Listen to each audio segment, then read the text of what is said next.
Firstly, my name isn't Halsey. It's Lillian, and I'm originally from Mondstadt. I heard that Linny's show was gonna be a real thriller, but I missed the chance to buy a ticket, so I stole one. That's how I make a living. I steal stuff here and there, and I'd never been caught before.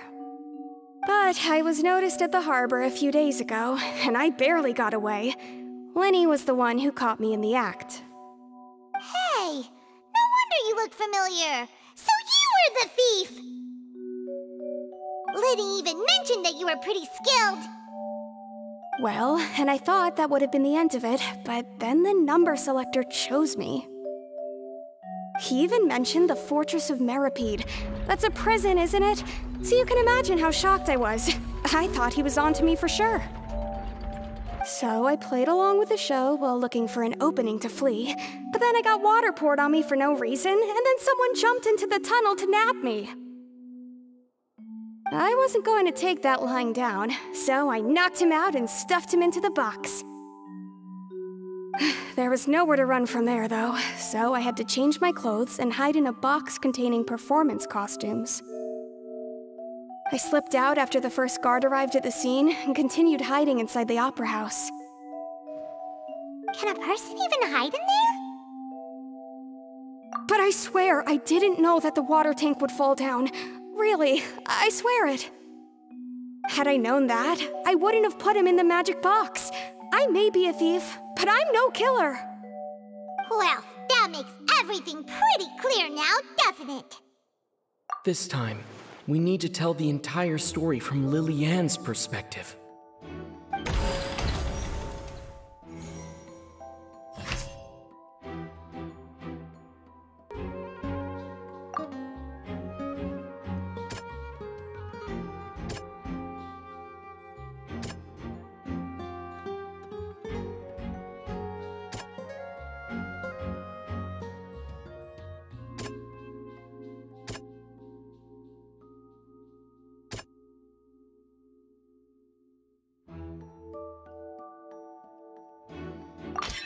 The strange sound wasn't from a fight.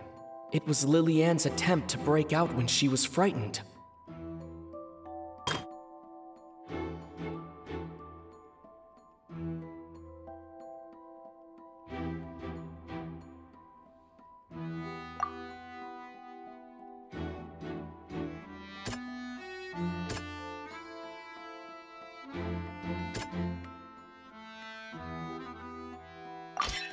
The flower vase was not broken to cover anything up, but was smashed during the struggle between Lily-Ann and Cowell.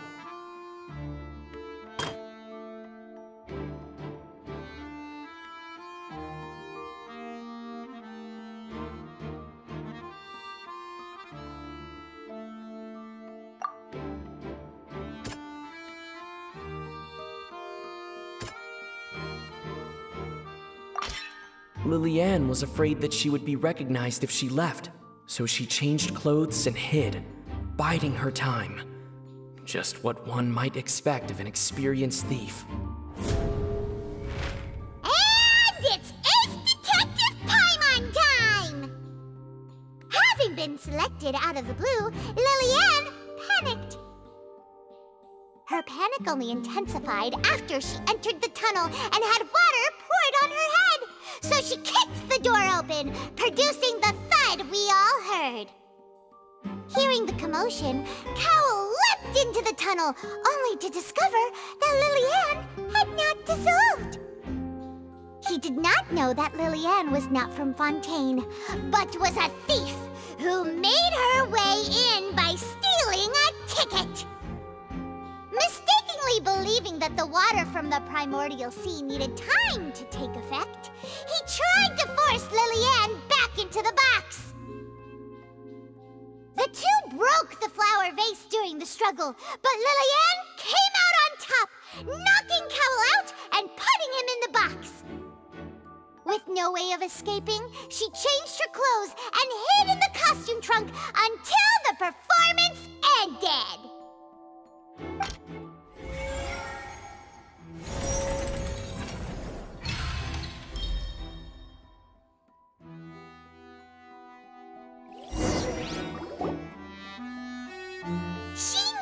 that she would have to go through guard inspection if she tried to leave afterward.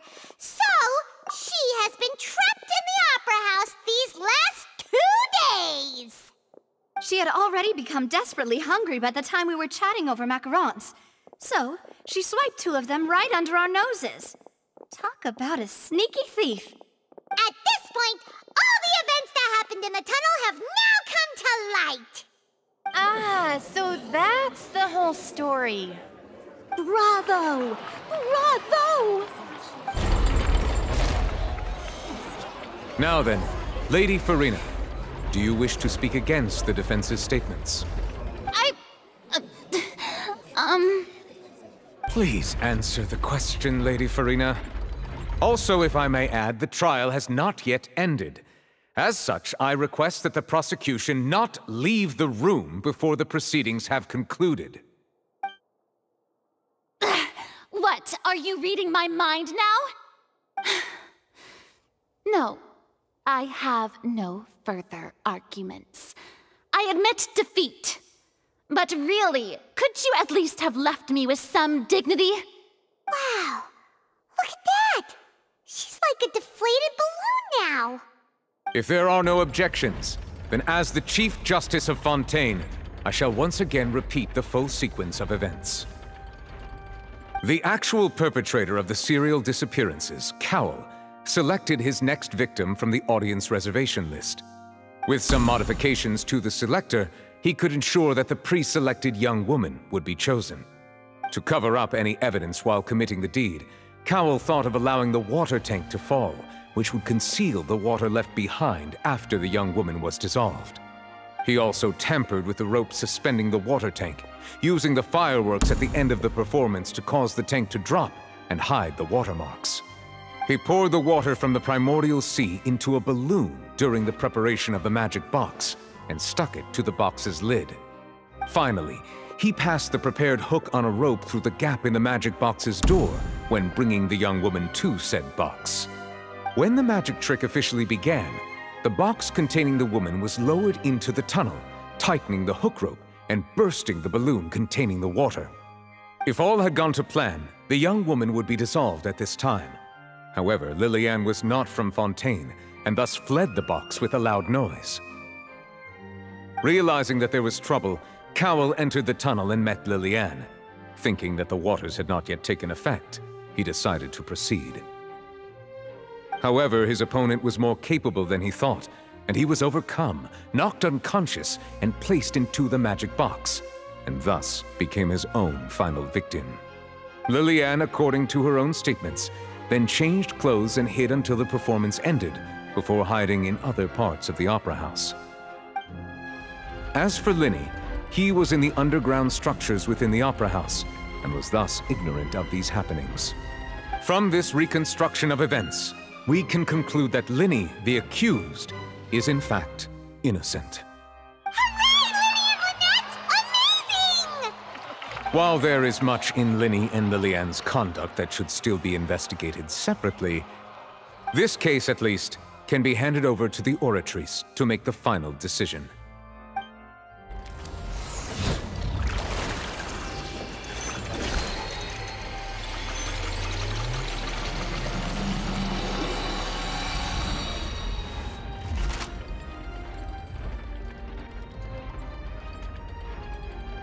As such, Linny and Lynette are officially declared not guilty. Victory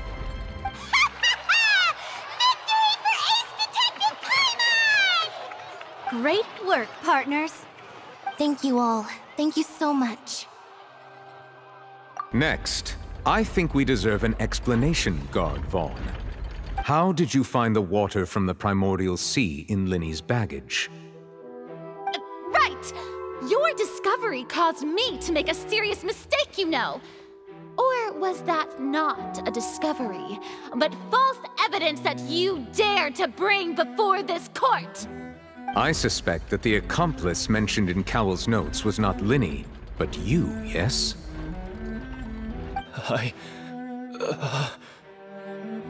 I'm sure you know what you must do to lessen your sentence. Speak quickly! Unless you want to earn yourself a one-way ticket to Coupon Town. I was just following orders. We were supposed to place blame for the serial disappearances onto Linny, and thus cause suspicion to fall on the Fatui. The higher-ups said this was the best opportunity to do so. And now that your plan has fallen through, and the secrets of the water have been revealed, you have become a liability to said higher-ups, yes? Therefore, you would be wise to tell everything you know, and seek the protection of the guards.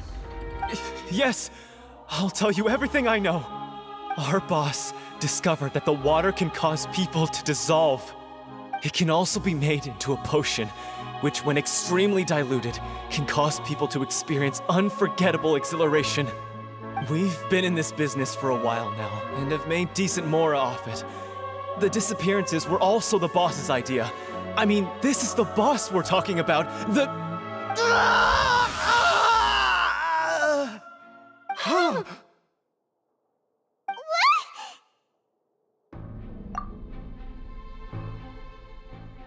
And now he can no longer talk.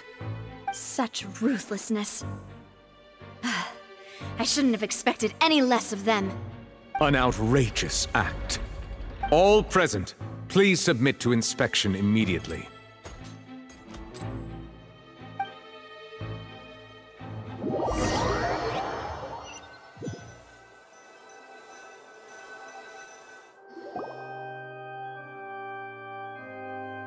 So, we're just going back now? That's true, but... Traveler, Paimon! Please wait. Linny... I know you may not want to speak to me right now. Maybe you don't even want to look at me. But still, let me thank you again for defending me to the end, even after you learned that I'm a member of the Fatui. I guess. But regardless, I'd like the opportunity to set things straight. I didn't approach you with any ulterior motives or ill intent. I've spoken to you as myself, just plain Linny this entire time. As for why I'm a Fatus, it's because the goals of the House of the Hearth align with those of an orphan like me. That's all. That was how Father, who you might know as the Knave, approached recruiting us back then too. The Knave? The one who controls the House of the Hearth? She's your father? That's right. And since we're here, I was wondering, would you mind hearing a story? It's about my past. Back when our parents first died, Lynette and I were left wandering the streets. To survive, I took to surreptitiously observing an older street performer who did magic. It took me several days to figure out how he pulled off his amazing tricks. I took my sister through several streets until we found a crowded corner, and we began to perform magic tricks there. To my surprise, we proved to be pretty popular, and we could at least stop worrying about where our next meal would come from for a time. But I didn't want my sister to remain a street rat together with me forever. Before long, an aristocrat came to me and claimed that he wished to take us in after watching my performances. So you went from orphans to nobility just like that? That was how we felt at first too. As if fate was on our side and we could say goodbye to those painful days. But I gradually discovered that while we were called foster children, he was really after my talent for magic tricks. He would constantly take me to all sorts of banquets to garner attention, which he would then use to expand his social circles. That doesn't seem too bad either. Better than roaming the streets at any rate. It took a while for me to realize just how dark his heart really was. After one particular performance at a banquet, I discovered that Lynette was not on the same return vehicle as me. I waited a long time after we returned home, but she did not come back. I went to that noble's bedroom and asked him about her whereabouts. The answer he gave me was, she caught the eye of the most eminent person at the banquet, so I sent her over as a gift. I mean, you'll be able to perform your magic regardless of who your assistant is, yes? Oh no. So he was gonna... But wouldn't Fontaine's laws deal with such people? As far as outsiders are concerned, This is a relationship akin to adoption or foster care, and they have their ways of escaping the eye of the law. I managed to ferret out the location of the mansion of that so-called eminent person and hurried through the night. But by the time I leaped over the walls, avoided the guards, and made my way in, all I saw was the moonlit ground covered in blood, and the knave standing there in the darkness. So, she'd already taken care of that guy. That's right. She had rescued my sister before she could come to any harm, and had even discovered several girls hidden in a basement, all of them orphans. Father, the knave, might have seen something in me, and so she made me an offer. The House of the Hearth welcomes you, for your interests align with ours. Here, none will ever betray you. Indeed, betrayal shall never be permitted here. I was hesitant to trust her. I had just been betrayed by nobles. But she was also quick to destroy the noble who had taken us in at first, giving us back our freedom. Oh, so that's how the two of you joined the House of the Hearth. She has her own plans. She has gained permission from the Tsaritsa to first use the Gnosis' power when she obtains it. She plans to use it to find a way to break the prophecy and save Fontaine. So, she believes in that prophecy too? That's right. The whole House of the Hearth is currently working to combat that crisis. Today's case has also proven that people from Fontaine can indeed dissolve into some sort of water, thus further supporting the prophecy. All of us house members here, Lady Arlecchino herself included, are from Fontaine. We won't give up on defending our homeland. To us orphans, the only connection we have left to this world, apart from our family, is our homeland. So, from small deeds like distributing magic pockets to huge schemes like stealing a Gnosis, everything is aimed at dealing with that prophecy. It's all right. I understand. The only thing I can do is relate all this to you. I just hope you can understand that even as a member of the House, I have never stopped making my own decisions, and that I believe what I'm doing is right. If you should need anything at all in the future, feel free to find me. I will do my best to help you, as plain Linny.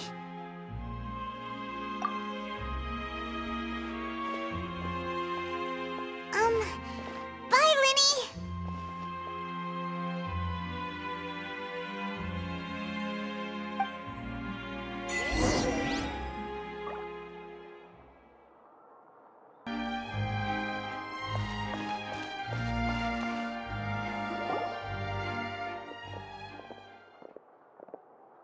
Hey there! What was with the disappearing act you pulled right as the trial ended? Were you looking for us, Navia? Well, this whole thing isn't exactly over, is it? I do feel that we're getting closer to solving the serial disappearances case, though. Don't you think so, too? Huh? What's wrong, my dear partner?